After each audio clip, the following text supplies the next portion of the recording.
Ladies and gentlemen, comms pros and company culture nerds all across the globe, welcome to the Comms Show, where internal communications gets the spotlight it deserves, and we bring employee experience center stage with a whole lot of energy and zero boring slide decks.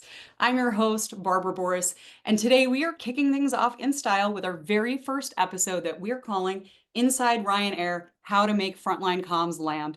We're diving deep into what it actually takes to engage frontline teams where attention spans are short, pressure is high, and WhatsApp may still be the unofficial comms platform. But before we introduce our guests, I absolutely have to plug our upcoming event, the Frontline Summit, that's happening virtually on June 4th. You're not going to want to miss this one. It's our biggest event of the year. We're so excited about it. We're bringing together some of the biggest names in communications and engagement to show you how to reach and engage your frontline teams, including one of today's guests. So please head to the chat and register now. You're going to see a link there to register. And it would not be a Workvivo event without a giveaway. We love this part. Today, you're going to get the chance to win either a €200 Ryanair voucher or an Amazon gift card, your pick. So to enter, listen up, all you have to do is register for that Frontline Summit, comment hashtag Frontline Summit under the LinkedIn post that we're sharing in the chat. So do it right now. Go, go, go. Register, and we cannot wait to see you there. Okay. So let's get to our guests. Joining me today are two absolute legends in the comms game. First up, he's the voice behind the scenes at Europe's largest airline, where he makes sure the cabin crew, ground staff, and everybody in between stays connected, informed, and actually gives a damn. Please welcome James O'Connor, Internal Communications Manager at Ryanair. Hey, James. Thanks Hello, for hey joining Barbara, good to us. see you. And flying with him, metaphorically speaking, of course, we've got a communications powerhouse, a multi-award-winning consultant, and the founder of The Curious Route. She's here to show us how a curiosity-first approach can transform how we communicate with frontline teams. Put your hands together for the brilliant Joanna Parsons. A powerhouse. I'll take that. Thank you very There you much. go. Hello. I know.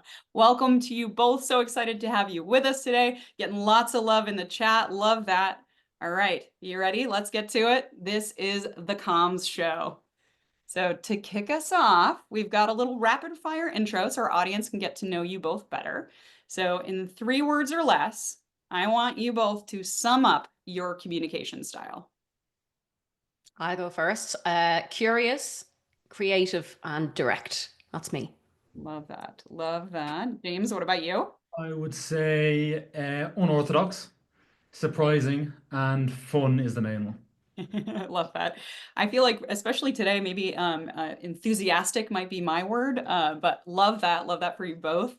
And I love that those styles will be really fun to play together today. So we really want to help boost comms confidence today. I think that's really one of the themes. We know fear of failure can sometimes stop great ideas before they even start, unfortunately.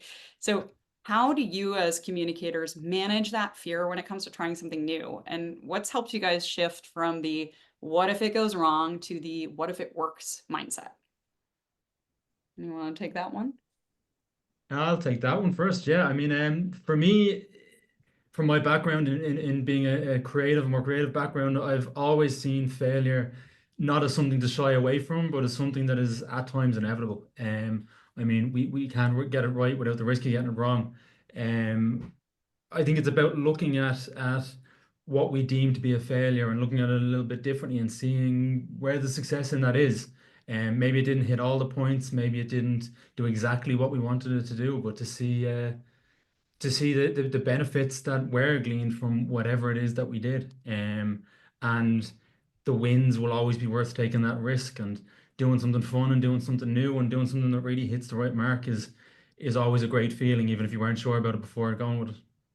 Yeah, I love that. And for me, I feel like, if you're afraid of something, I see that as a really interesting signal that you're really stretching yourself. You're really pushing yourself out of your comfort zone of trying something new. Like, I'll give you an example. I started a YouTube channel about a year ago, and I remember having a call with my coach at the time, and like the fear, I was like, what am I thinking? I can't be a YouTuber in my 40s. What am I like? Everyone's going to laugh at me. It'll be a total flop. It'll be ridiculous. I was so afraid of it. And I knew in my head, I was like, if I'm that afraid of doing this, then I should definitely 100% try it, because it's either going to work out really well and I'll be delighted, or it's going to be the best learning experience of my life. So like, if you're never failing at something, maybe you're not pushing yourself hard enough, and maybe you can go a little bit more. I love that. Yeah, there's, I think, a lot of magic that can happen when we're really stretching ourselves. And James, you're so lucky to have been in an environment where they really supported that and embraced that. So that can make a huge difference. Absolutely. I mean, in Ryanair, because we always try and be on the cutting edge of things, it's always about trying new things. And it's always encouraged to kind of give it a go and try it out. And if you fail, learn from it and move on quickly. Don't linger in the failure. Don't let it get on top of you. Use it to educate you for whatever comes next. Love that. So I'm curious, what would be maybe the riskiest or edgiest piece of content or a comms campaign that you've taken a swing on and it actually worked? I'm sure the audience is dying to hear from you, James, for a Ryanair example, but Joanna, I know you've probably seen some really gutsy moves in your career too. So I want to hear from you both on this. What's the risky or edgy piece of content you've taken a swing on? Yeah. So for me, it's I don't know. I never really took that approach of it being overly risky because like we are not saving lives here. I mean, if it goes wrong, how much of a risk is that really? A piece of comms flops or it doesn't hit the right audience or so I've always tried to not label things as risky in my mind so that it gives me more of an ability to go with them. I mean, we've done some mad things in the past. When I first came on board the internal comms team, one of our struggles was to just get people posting and to break down those barriers for posting. So one of the first events that came around was our cabin crew awards. And we wanted to use that as an opportunity to make a load of comms. And it was this year it was film themed, it was Oscar themed. So I said, well, why don't we do kind of movie skits and kind of low res movie skits. And the first idea that I came up with was the scene from Mission Impossible where Tom Cruise is dropping from the ceiling.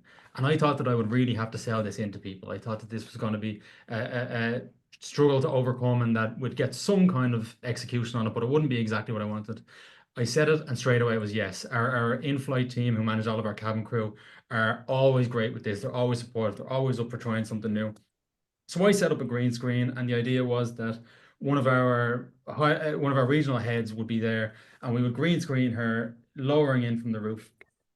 I didn't quite know how it was going to go, but I thought that we'd go for it. I was setting up the green screen on a Monday morning, um, setting up a few lights, whatever, and I heard her come in the door, and I turned around and I said, "Oh, hi," and she was standing there in a full cat suit, and I thought, "These are my kind of people. We can go for this now."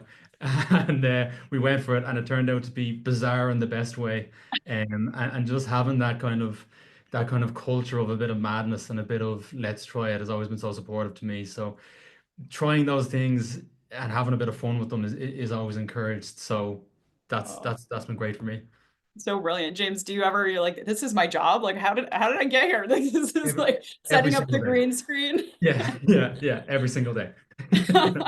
I So, love that. And you know, like, you don't have to necessarily work in a culture like Ryanair to try new things, Mhm. because most people don't. Like, many years ago, I worked in a financial services company, like not a Ryanair style at all. And I remember one of the scores in the engagement survey came back and showed really low trust in the leadership team. And they were baffled. They were like, "What are you talking about? We are sound." And I was like, "Let me have a look into this." And when I actually asked around, it just turned out wasn't really a trust issue. It was more that people didn't know who the leadership team was. There'd been a few changes. There was 9 of them. People just couldn't name them. So I was like, okay, so this is more of a visibility thing. How are we going to get people just to know who they are? I didn't want to do like one of those stilted, awkward coffee chats with the leadership team where everyone stands around politely with a cup of tea. And I thought, why don't we make the leadership team into top trumps cards? Anyone doesn't know what that is, it's like character cards. We used to play this when I was a kid before we had the internet. So each of the leaders got their own card, and I made them massive. And I made it into a game that employees could play in groups. And the objective was leadership visibility, because they would play this game and they'd try to figure out like the answers to questions like how many years you've been at the company and how many pets do you have, how many kilometers do you commute to work. It had the leader's name, their job title, their photo. And employees would play this game for about 20 minutes. So that's 20 minutes. They were staring at their faces, saying their names out loud, learning about them and having fun. And when I proposed this to the leadership team, they were like, this sounds a bit stupid. And I was like, you know, maybe it is, but it's really low risk. Like, if it doesn't work, it was just a crap game. Let me try it. And they were like, okay. And the employees loved it, by the way, and it did the job. So, like, a really simple example of how you can be a bit creative, even in a non-binary kind of place. I love Absolutely, that. and I think that I've heard that from a lot of people in the past because people are very familiar with the Ryanair kind of social media persona and Michael O'Leary's persona in the past, and they always say, "Oh yeah, well you could do that in Ryanair, but we could never do that where I am." And you're kind of saying, "Well, why not?" I mean, like, I think everyone, no matter how straight-laced they are, has a bit of silliness in them, and there's so much value in showing that silliness and leaning into it and letting your people see that you are also a person, and that's a good way of kind of. Humanizing the higher ups and closing that gap between the frontline workers and the perceived ivory tower, you know? And I think also what I'm hearing between both of you, like content should be playful. Like I'm always encouraging, you know, our customers to get playful. And also, Joanna, like you bring up a great point about like sort of gamification. Granted, that was a little bit more like that's that in person, but you can gamify platforms and just add that sense of play. And that makes a huge difference in terms of like people enjoying coming to work, right? And feeling connected and closing that gap with leadership. I love that. That's really super fun. So a follow-up question. So talking about these taking these big swings, I think we've also taken swings and maybe the comms didn't quite land. So I'm curious, can you both share a time where maybe that's happened where you know, comms didn't quite land the way you wanted to, and how did you bounce back and how'd you learn from it? Yeah, I'm happy to go first here. I'm going to tell you a really embarrassing story because maybe, like, if you We look at love my, embarrassing stories, Joanna. you know, if you look at my LinkedIn, you'd be like, oh, she never loses. She's always doing everything right. I'm not. I remember I was in a company many years ago, and this company just, they had this thing about employee birthdays. They were a big deal, and like everybody loved them. And I was like, okay, well, people love this, part of their culture. I wonder how we could like do something nice around that, make it a bit of more of a thing. And for some reason, I thought it'd be a brilliant idea to do like kind of a kids themed birthday party once a month for like everyone whose birthday was in April. Come down to the conference room. We had like, I'm cringing as I even say this, like balloons and music. We did pass the parcel and like pin the tail on the Did you donkey. get a clown? Was there a clown? There was no clown, but can you like, I'm talking levels of cringe here of like, if you've ever watched Peep Show, if you ever watched The Office, like that's, it was so bad. Everybody kind of just stood around awkwardly going, what the hell is this? Like we're grown adults. What are you doing? And it was awful. And like, I was so embarrassed. But like the point of it was, it didn't work at all. And I looked at that and I thought, well, what didn't work? And then I was brave enough at the time to go and talk to some of the people that came. And I went and I said, I know that employee birthdays are really important. This was absolutely crap. Have you ideas about how we can change this, how we could? And then we ended up doing like every month we take everyone out to a restaurant for breakfast, for a birthday breakfast. They loved it. But the fact that I was able to look at that failure in the eye and go, oh, I made an arse of that. But still you go and ask the questions, you get curious how you can do it better. Then that's a learning. So like it's not really a failure, it's a win. Love that. Yeah. Asking questions. I feel like whether it's in person, getting real-time feedback, you know, surveying, so many opportunities that we need to be doing more listening and also I feel like not be so precious about whether it's, you know, something we tried, a comms that we put out or a campaign that maybe failed or didn't land. Don't be so precious. Be flexible, be agile. I think that's how we can continue to improve as internal communicators. James, what about you? Any stories you want to get vulnerable with us with? Like I have a number of stories about this. I mean, one of the ones that sticks Safe with me. for work, safe for work. Yeah, one of the ones that sticks with me for personal reasons and is quite close to my heart is that in my early days on the team, I tried to do a Movember campaign, and I really pushed it, and it didn't go well, and that's okay, and that could be seen as a failure for anyone, but as a mustache advocate, it really hit close to home, and that I couldn't get people on board, that I couldn't get mustaches trending again. It hurt, but I mean, we move on. Um, Another example, like I mean, like like I said, I've had loads of stuff that didn't land, and we tried at the very start to kind of do a one size fits all, tar everyone with the same brush approach. and realized very quickly that we have such distinct groups, like every company does, such distinct groups within our workforce that we couldn't use the same comm strategy for cabin crews we do with pilots. Two distinct audiences, two distinct usership groups, and we had to figure out what that was. But in the early days, we were trying to do TikTok style dance videos for pilots, and they were saying, why? Like, why? What are you doing this for? We're grown-ups here. So we saw that there was a different need and different comms goal there, and kind of tailored our approach there, and are constantly tailoring. I mean, things are constantly changing. So, and we're learning from every success and failure, I suppose.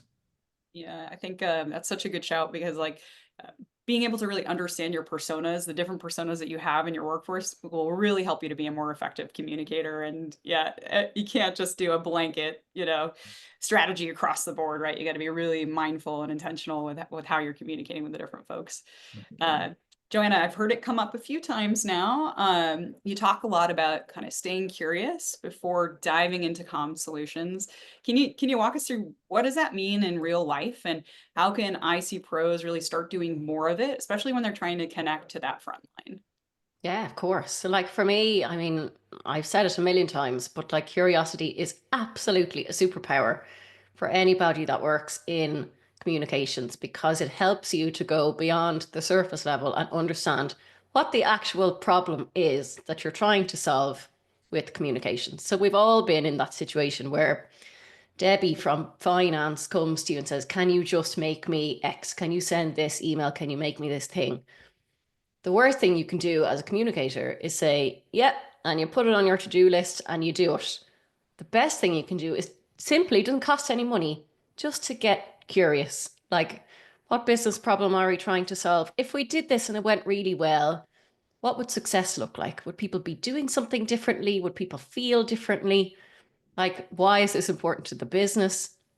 Particularly in organizations with frontline workers as well. Like, I used to be head of internal comms with the Irish police force. Like, curiosity about your audience is so important. Like, I nearly had to fight tooth and nail for the space to go and just go and spend time in police stations and just like learn about policing. I didn't know anything about what it was like to be a police officer. No point me being in Garda HQ in Dublin and pretending I know what it's like. So I had to go out and just like observe and listen and like shut up and just like absorb as much as I could as a sponge, because that understanding of your audience, which is fueled by curiosity, is going to make everything else so much better. Love that. Yeah. James, I'm curious, like, speaking of curiosity, what about on your side? Like, how do you have any examples of like you kind of like getting curious, like really getting to know your team? Any pointers for as you've gotten to know your folks and understand your audience better? Yeah, absolutely. I mean, I think that's so important as communicators to kind of engross yourself in that world. I mean, I was only last week at a meeting with our base captains talking to them about, well, what are the actual struggles that captains are facing on the day to day. Um, a lot of our comms is about that, is about opening up the streams of communications between the front line and the support staff. So we have Ask Eddie, which is a direct line to the CEO that people can ask questions there. We have the Idea Zone, which is kind of like a digital suggestion box space. That we monitor both of those really closely, and it really gives us that insight into the experience of our people on a day-to-day basis. But as well as that, I always think it's so important to actually go out and meet these people and talk to them face to face. And if that means that I have to travel somewhere around the network every now and again, I'm okay with that. Um, you don't get the experience of what it's like to be cabin crew in Brindisi without actually going down and seeing what the experience in the airport is like, what the struggles down there are like. Um, and talking to, I mean, like there are subject matter experts in our business about every aspect of our business. So going and talking to them and knowing that they know more than I do about all of this. So learning from them, taking their experience. Like I work so closely with our in-flight team because a lot of them have been cabin crew and a lot of them have seen the experience and they have a lived experience that I just don't have and may never have. And it's important for me to hear, like I say, that lived experience rather than just a kind of an academic knowledge of what it is.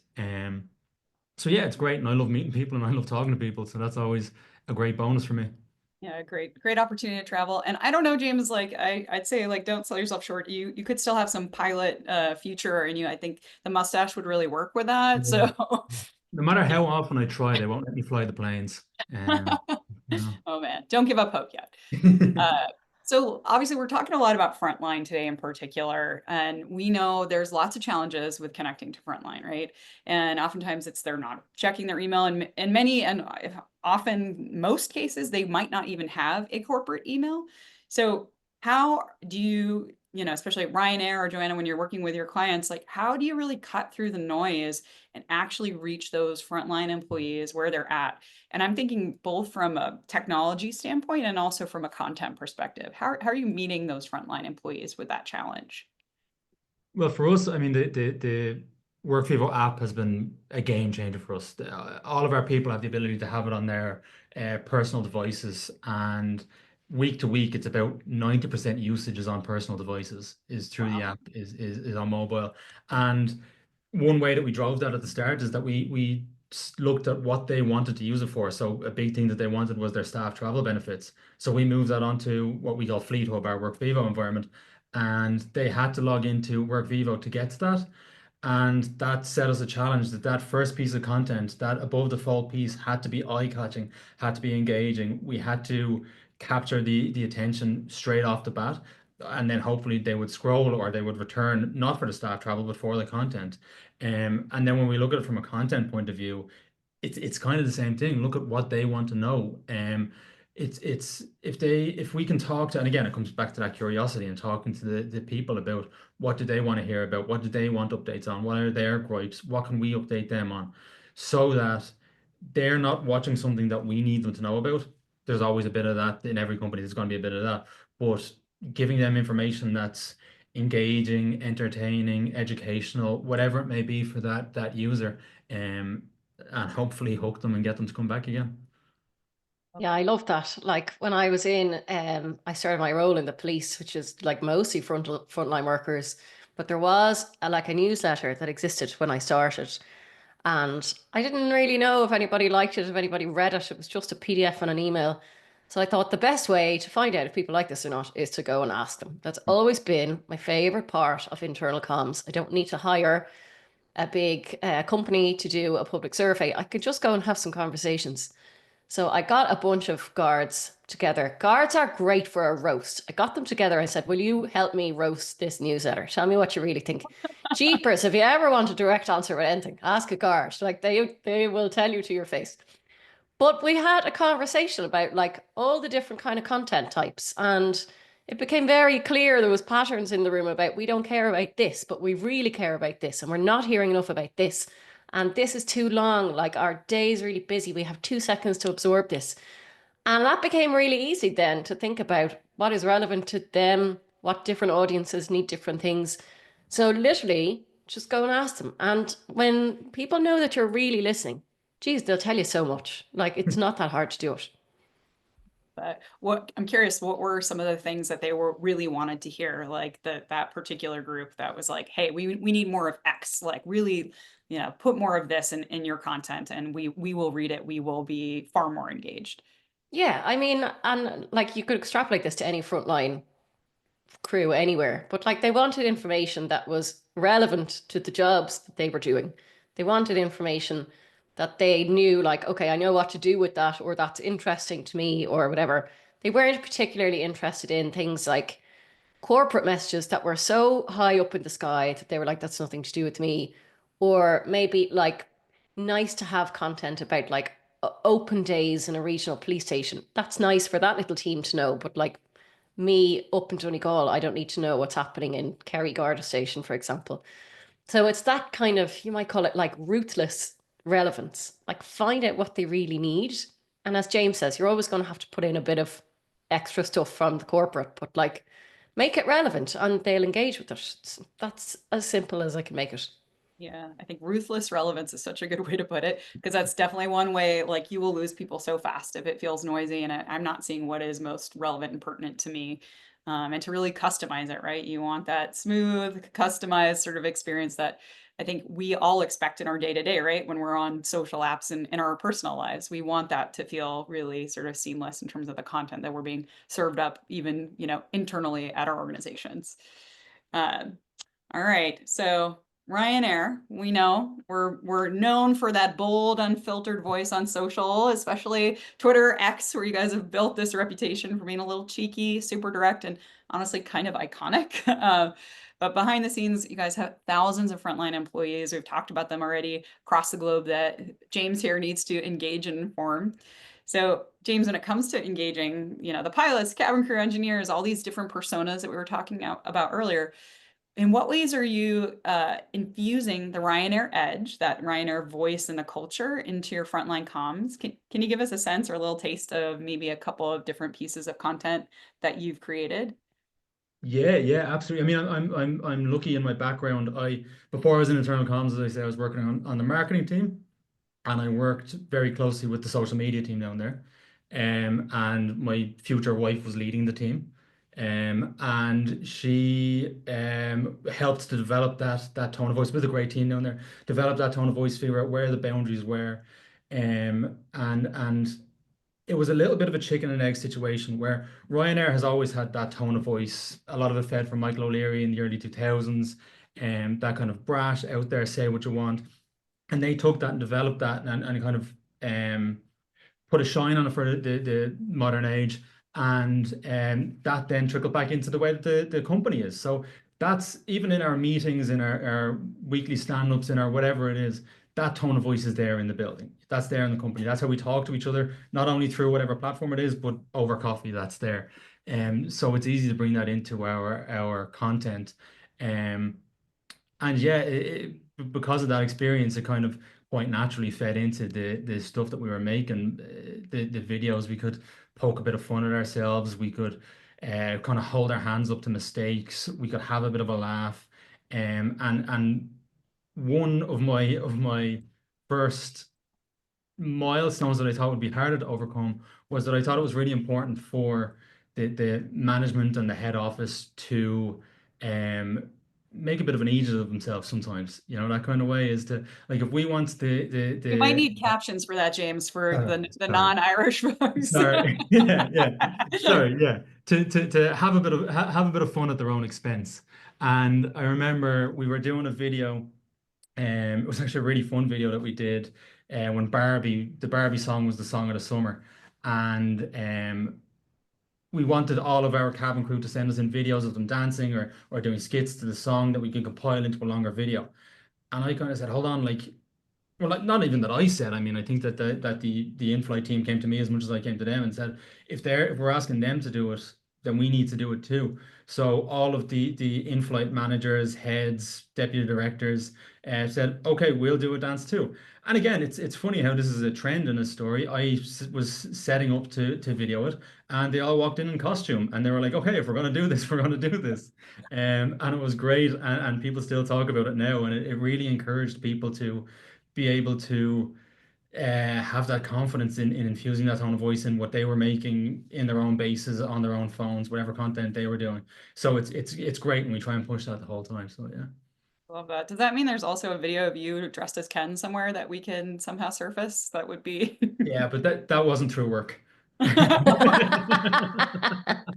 Oh man. Oh man, I love that. It's so awesome when you have like that sense of camaraderie and everybody wants to be a part of it. I think especially like when you have leaders who are Mhm. participating in those activations, that's huge. You'll get Absolutely. so much more engagement. And again, I saw in the chat earlier a little bit about psychological safety. Like, yeah, that you can create that playful sort of workplace when everybody is on the same page and everybody's bought into the culture. I think it makes it easier to try, again, maybe not somewhat risky or fun and, having, just having the laugh and making was it idiot? Did I get that right?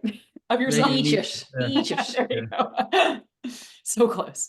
yeah. Um, so, all right, thinking a little bit more, we were talking a sec about kind of like leaders. I know that one of the big challenges for a lot of internal communicators is getting that green light from leadership when it comes to trying something new. That's often the hardest part of the process. So what's worked for you both in terms of trying to really sell something that's creative and new and different to senior leaders? Any tips when they're, in the room with the SLT trying to pitch these things?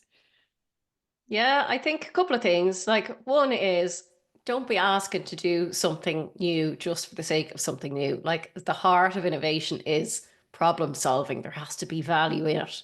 So, in order to serve up something that is of value to your leaders, you need to understand what their priorities are. So, if you aren't familiar with your overall business strategy, that is your first piece of homework from today. There are probably 3, 4, 5 top priorities that your leadership talk about all the time. They care about more than anything. They're on the hook to deliver that. So you need to think about, how can I link my brilliant, crazy, deadly idea to what they care about? And the other thing I would say to think about is leaders, depending on your organization, but they can be very risk averse or at least very risk aware. So if you can think in advance about what are the potential risks, like imagine in your head that this is an absolute disaster and it goes totally wrong.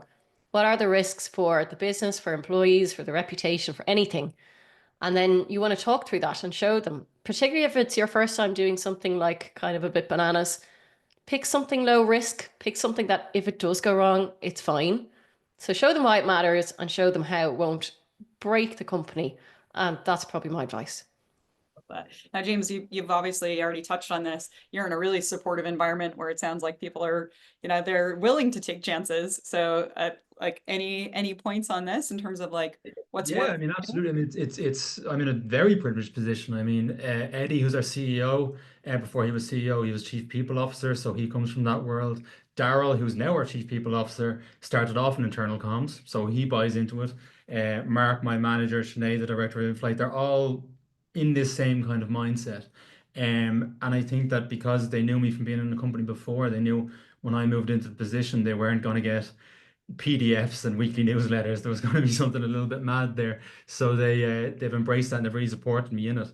But I think that what I found before is that um as a manager, I need to, if we're looking for that kind of buy-in from people above, we need to give that buy-in to our teams as well. If our team come to us with an idea that we think maybe that's a bit out there or maybe that's not quite hitting the mark, work with them on it or give them the trust or every now and again just take the risk and say go for it and give them the support that we yearn for from above as well. I think that's so important, and I think it's so important to build that in a team. And then when you have a team that has that trust in each other and has that cohesive mindset, going as a unit to get that buy-in, it is so much more powerful than going as an individual and having uncertainty in yourself. And yeah, that's what I found. I love that. That's a very fantastic piece of advice. I know in my experience, I had a senior leader that always wanted to see data, like have that data, like that the stats that are going to support this type of content performs better, especially if it's like historically, if you've got access to that data, more people open this newsletter or interact or engage with this post because it's this style. It's video first. Maybe it's more fun like TikTok, a little more edgy. I think that's, for some leaders, your leaders best, right? That can be really compelling. And that certainly was the case with my senior leader in the past. Yeah. I mean, I think that one thing that I have struggled with in the past is that when you try something once and it fails or is perceived to have failed, um, and you know that there's 1,000 reasons why something would fail, and just because it failed once doesn't mean you shouldn't try again. But getting that buy-in to try again is oftentimes harder, and to explain that that failure or that missing the mark could have come down to any number of reasons, and trying again isn't always necessarily the wrong option. Yeah, I love that. And again, like we were saying earlier, like being agile, like okay, what did work, and then making like tweaks to continue to evolve your strategy, and maybe not necessarily abandoning and kind of revisiting and tweaking can make sense a lot of times. I like what you Uh, said there, Barbara, about like knowing your leaders. Like something I feel like we forget a lot is if you're going into a leader or a room of leaders and you're pitching them an idea or you're trying to get buy-in for something, like treat that as a communications campaign. So who is your audience? What do they care about? What questions are they likely to ask you? Like really thinking about how you can target your communications. Use their language, not your language. Somebody asked me, like, how can I get my leaders to care more about click rates and open rates? And I said, respectfully, you don't. Like, they don't care about that and they never will. They care about the results you're creating because of all the clicks and open rates. So like frame it around that. So they're your target audience and you have a communications campaign with an end goal in mind. This is what we do for a job. We're so super good at this. We just sometimes forget to do that for our leadership team. I think Great advice, yeah.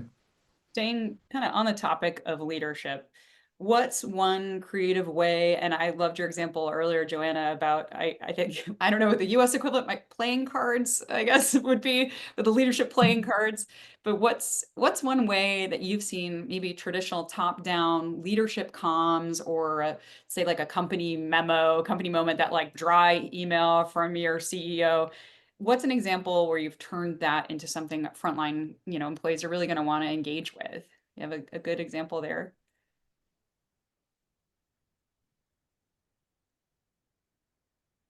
James, you want to take that one? Sorry, yeah. It's a good question. Sorry, my brain's gone blank. Do you want Do to you want to take a minute? I have one actually. I'll Yeah, jump far just my away. head Yeah, there. sorry. Yeah. But look at this teamwork. Um, yeah. So what I worked in the police, which is the most hierarchical organization I've ever worked in. Which, Yeah. by the nature of policing, that's how it's set up. And during COVID, I needed to really work with the chief medical officer. So he was on the leadership team. He's a medical officer, and I needed everybody in the police force, 18,000 people, to trust him, to listen to him, to follow his instructions. When he says wear a mask, you wear it. When he says to put on your PPE at a crime scene, you do it. You don't question it, you listen. But what I found out when I was trying to, how are we going to do this? Like simply going around and asking some people, it was really interesting. Everyone just called him the CMO, but nobody knew his name. Nobody knew what he looked like. Nobody knew this was a real person. And I thought this is going to be more difficult. So I had some conversations with him. He was great. And I said, you know what we need to do? We don't need to send another email. We need to get you on video. We need people to see that you are a real person. And he really didn't want to do video. He's a lovely man, but like quite introverted and shy. And I said, okay, well, look, we'll make it more comfortable. You're going to sit in a little room. You're just going to have a conversation looking at me. The camera's going to be over there videoing you, but you're not looking at it. You're looking at me. I'm asking you some questions. We'll have a chat. And we recorded like a series of like ask me anything questions with the common questions that people were sending in about COVID and how do you do operational policing with these things. And it was such a simple little thing, but it made such a difference of like in a traditional top down where the default was send an email, making this little video series like really worked. Love that. And sometimes like we know more polished comms like is not the answer. Like that's the perfect example, right? It doesn't mean it's more effective. And if anything, like we've seen more and more customers really lean into like lo-fi, the TikTok kind of real style videos, like with your leaders, not just employees and other communicators. So I'm curious, hot take from both of you. What do you think? Why is it that these less polished videos are actually kind of working better, the lo-fi comms? I think it's probably partially because, like I said earlier, we're living in a world of TikTok and Instagram and social media, and that's what people are so used to seeing. And when it lives alongside that kind of thing, if it is overly polished, it can stand out, and it's a lot. It's a lot harder to fake something that's less polished, I suppose I'd say. It's when it's rough around the edges, at least you can see the edges and you can see how genuine it is. I mean, like what I was saying there, it's we pushed a lot of our higher ups to do videos, and if you get a memo from the CEO, it's harder to trust. Whereas if you see their eyes, if you see their emotion, if you see them actually talking to you, it resonates a lot more. And we've gone like we made that step from written comms to videos, and I'd say 90% of our comms now are through videos. And we've gone even that step further of getting that buy-in for Daryl, our chief people officer, for example. He used to call on me and say, James, can you come over with a camera and we'll do a video? Now he takes his phone out of his pocket and he just does a video there and then.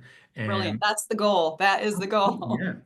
And it resonates so much, and you can see that it's so genuine, it's real, it's in the moment. And in the busy world that we live in, it's quick. It goes out, you know.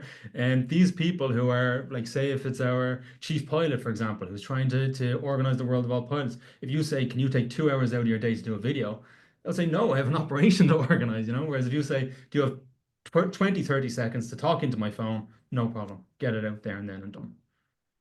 I think there's something about, when something is super slick and corporate and polished and you send it out, people immediately get a little bit skeptical or a little bit wary of like, here is the Yeah. corporate message. Absolutely. Whereas, if you think about, like, I'm pretty new to TikTok. I only downloaded it last year. And I was quite struck by, like, it's quite intimate and you seem like you're quite close to people. It's just people quite close up chatting. I feel like I'm in someone's house and they're telling me all their secrets. I'm like, oh my God, this is amazing. I'm learning all their secrets. But like, they don't know me and they don't know I'm here. But there's something about just picking up the smartphone. It doesn't have to look so polished. It doesn't need to be super scripted. And like James said, it's a lot of a lower lift for when you're asking people to make content. Pick up your phone that you already have in your pocket, talk into it for 30 seconds and send it to me. Like, deadly. Yeah, yeah. And I mean, we have just as an example of how it works is that look, we have a space on our Workvivo called Ask Eddie, which is a direct line to the CEO, and anyone in the company can ask the CEO any questions. And he goes in and he answers all of the questions himself, and he's really invested in it. But every time I talk to someone about it, they say, "Oh no, but who's really answering the questions? You know, it's not really him." And there's that skepticism there. Whereas if you see a person's eyes, if you hear their voice, there's no denying it. I mean, in this world of AI, eventually, maybe, but at the moment, I think you'll be able to tell, you know? Well, I love James that he actually is answering them, which is like the coolest thing. Again, talk about like shortening the distance between your employees and the leaders and Mm. like getting them out of the ivory tower. He's going in and answering. And I love that so much. I think definitely hearing this from both of you, like this type of content is more genuine. It's really a focus on authenticity, transparency. And again, like it just shortens that distance between the leader and the employees. Now I know we're gonna wrap up shortly, so I want to close this out before we switch over to Q&A. Let's get practical. Let's get down to brass tacks. What are 3 things that you think internal communicators can and should be doing today to make their comms shorter, sharper, and impossible to ignore, especially when you're talking to that frontline audience? Okay. Number 1, get to the point and get there really fast.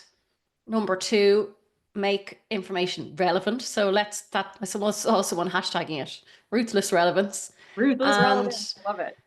make the content easy to understand really fast. So like no corporate jargon, no waffle is allowed. That's fantastic. And yes, hashtag ruthless relevance. It's happening. It's trending. We're going to make it trend.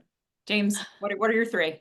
Sorry, I think that those are the 3 correct answers. I think that There you go. that We only have they those. were right. I think that yeah, it's I think that one thing that I would say is kind of leave the ego to one side. Is that people are sometimes skeptical about whether it's doing videos or sending out a certain message or saying a certain thing. Look at it as a comms objective, and will this achieve the comms objective? Yes. Might you look a little bit silly? Yes, but that's okay, you know. And again, as along with the ego, probably leave that fear. Will this fail? Maybe. It's impossible to know 100% if this is going to land. Try it anyway. If it's a quick turnaround thing and you're not laboring on it for hours, failing is sometimes okay. You know what I mean? Trying it, like we were saying the whole way through this, try it. If it fails, learn from it and try again. Love James, it. you're such a legend. No wonder they hire you. You're dead. Yes, I love it. Fantastic advice from you both. I think we've got a few hashtags coming out of it. And we've covered so much ground together. So confidence boosting, connecting to the front line, breaking out of the boring. So now we want to turn it over to you, our amazing audience. We're going to open up the Q&A. I can see some questions already in there, which is great. So if you've got a question for Joanna or James, go ahead, drop it in the Q&A section. We're going to try and get through as many as we can, and also take advantage of that upvote feature. So if you see a question already in there that you'd like to see answered, we're going to pay attention to that and kind of hit our most upvoted questions there. Okay. We're going to go with a question from Emma Turner. Any suggestions for engaging global frontline teams where games and merch might not be affordable and some ideas might not be culturally relevant in some places? It's a great question. Yeah, I mean, like the budget thing is one for me because we're a low cost airline. We don't waste money and we don't spend it easily. So we try and do things as cost effectively as we can. Um, and that again comes down to that talking to your phone. I mean, everyone has a camera in their back pocket, you know. If you want to make comms there, and if you want to get in touch, like again, if you're talking about different people across different regions, maybe traveling to them isn't an option. We live in a world where that's no longer a problem.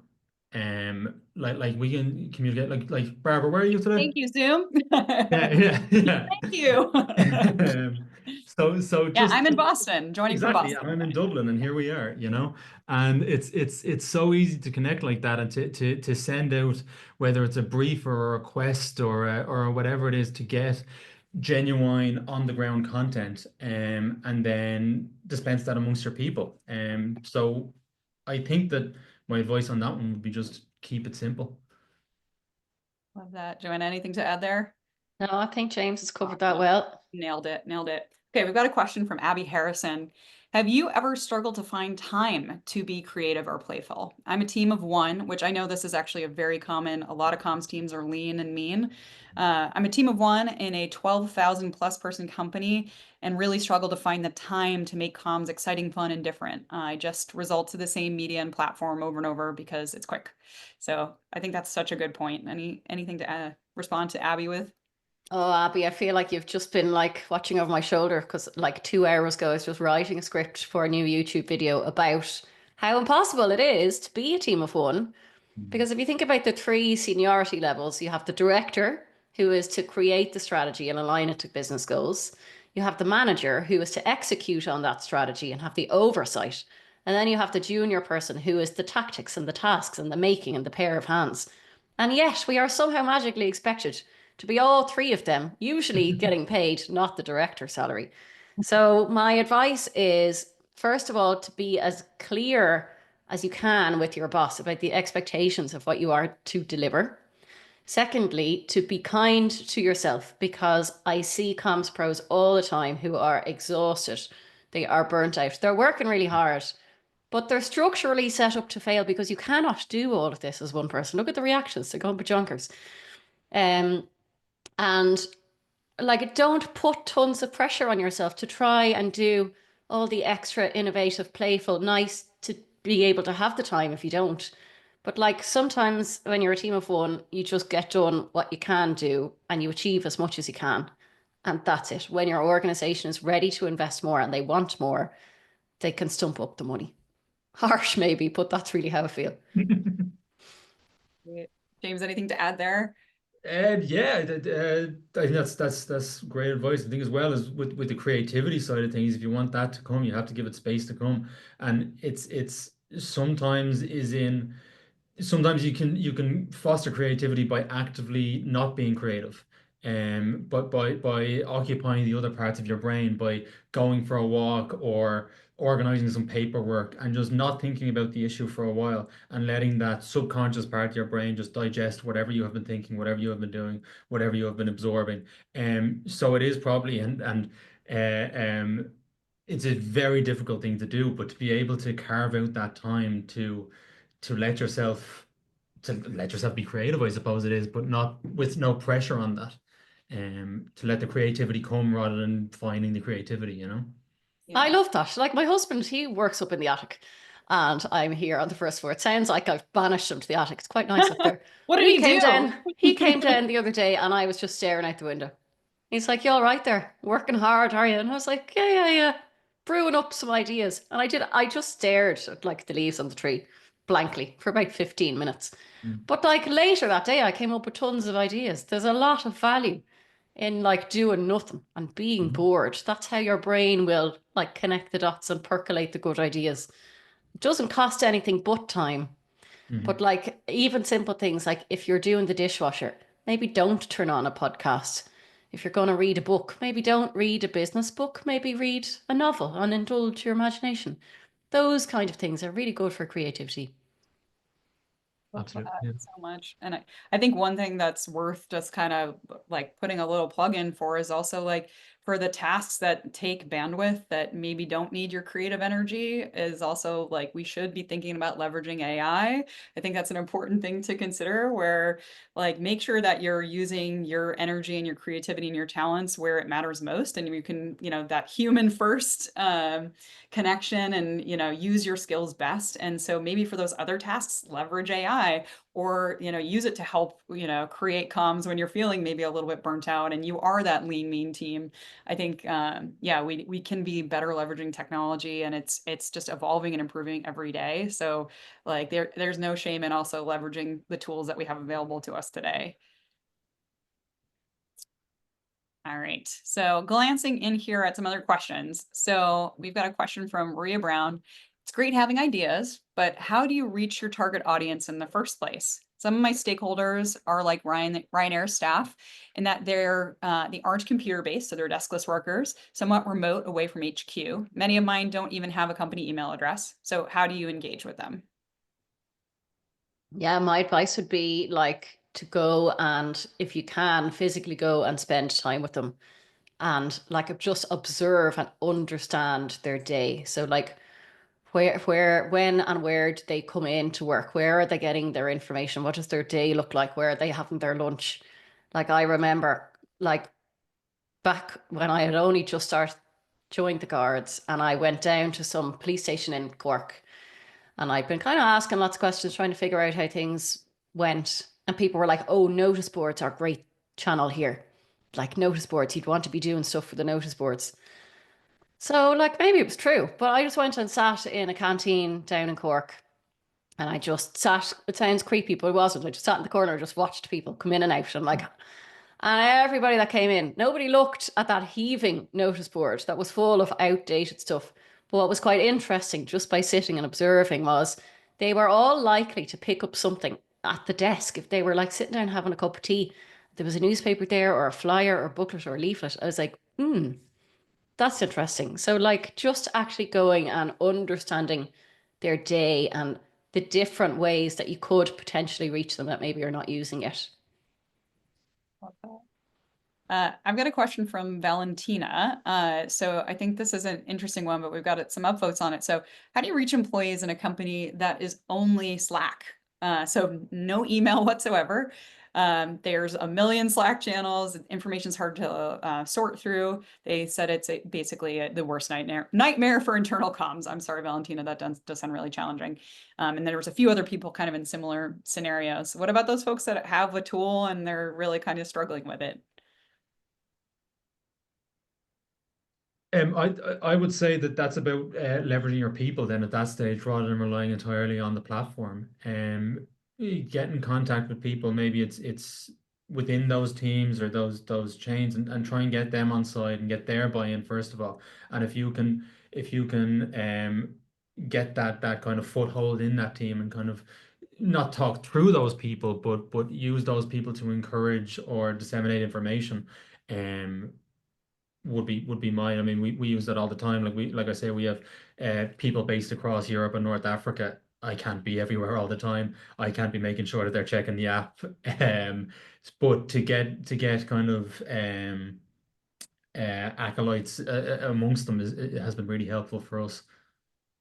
Yeah, absolutely. We'd love to clone you, James, if we could. That'd be fantastic. A great question for Mary. In organizations where there are multiple generations, which are many organizations, right? We've got so many different generations in the workplace simultaneously right now. How do you develop comms which appeal to all? Or if there's a different strategy going on there. It's easy to target comms to different functions, James, like you were talking about earlier, but more difficult based on age. Have you faced this challenge? I mean, I don't feel comfortable generalizing people based on their generations, because in my experience, it doesn't really make sense. I think about my mother, who's pushing 80, and I send her these TikToks that I download of these dancing chickens with sunglasses on.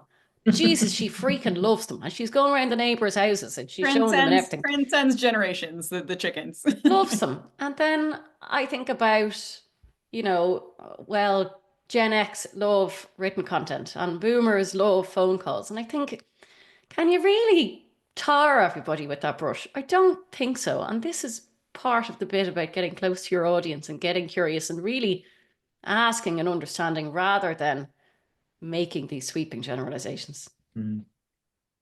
Yeah, it's a good point. And like, it's so often I've been faced with people saying, "Oh, sure, I'm not that generation. I'm too old to be using that stuff." And it's like, shut up, you know? I mean, it's so simple. And it's I feel like so often it's used as a smoke screen or as a get out of jail free card. Where really no matter what age people are, they use their phone for everything, or they use their computer for everything, or they use their whatever. They know how to get these comms out there. Watching a video is not an age dependent thing, you know, so it's true. Yeah, it's Yeah, I think video in general, like what we see across Workvivo customer base, video, regardless of, you know, the generations, tend to land better, right? Because all of our attention spans are just shot at this point, I'd say. We've got time for one last question, so I'm going to pick this one from Joel. What are some ways that you test ideas? And they say they work in a government comms, so this might resonate with you, Joanna. Government comms, and the cost of failure is very high. They had a second part of the question, if we can get to it. They said also, how do you get staff to be less suspicious of employee surveys? Okay, well, why don't I take the first bit? So how do you test ideas? So let's go back to that example when I got those police officers to roast the hell out of that newsletter for me. I then went back to some of them later and I said, this is what I'm thinking of doing instead. This is kind of the type of content that will be included. This is the cadence. This is the style. I introduced like a severely short word count. Like if you wanted something on the front page of that newsletter, you had 200 words. And I was like super strict gatekeeper. You couldn't get through me with 201. It was 200 or less. And I basically tested them out like with them and I talked them through it. And I said, here, what do you think of that? And they were like, yeah, deadly, try it. So simply, again, you're very close to your audience. It doesn't need to be a big song and dance. It doesn't need to take ages. Just ask people. Again, James made a reference earlier to like, get past your ego. Like, get past your ego and ask people who will tell you the truth. Like the guards were so good for that. If something was crap, they'd say, no way. But be prepared to hear that and be prepared to hear that maybe your idea isn't brilliant and maybe you have a bit more work to do. That's how you really grow. That's how you get really good.